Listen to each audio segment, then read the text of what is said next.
It's time for another episode of the Verb of the Day with simple and easy Arabic.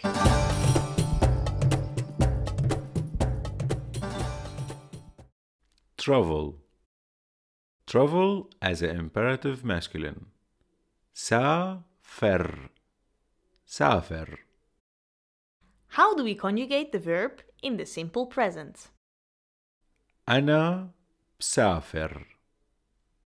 أنت بتسافر. أنتي بتسافري. أنتو بتسافروا.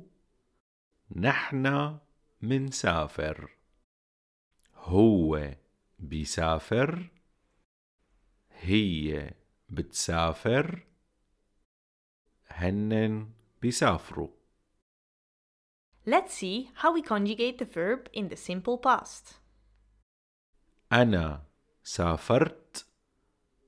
أنت سافرت. أنتي سافرتي. أنتو سافرتوا. نحن سافرنا. هو سافر.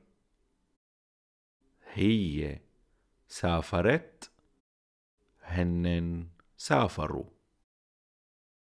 Let's put them in sentences. Hopefully soon you travel and see your family. إن شاء الله قريبا بتسافر وبتشوف عيلتك. I can't travel before I make sure of the corona test result. أنا ما فيني سافر قبل ما أتأكد من نتيجة فحص الكورونا.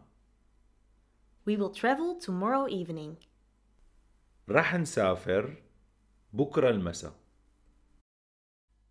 Become a Patreon to get access to much more study material. Check it out now. Did you enjoy this video?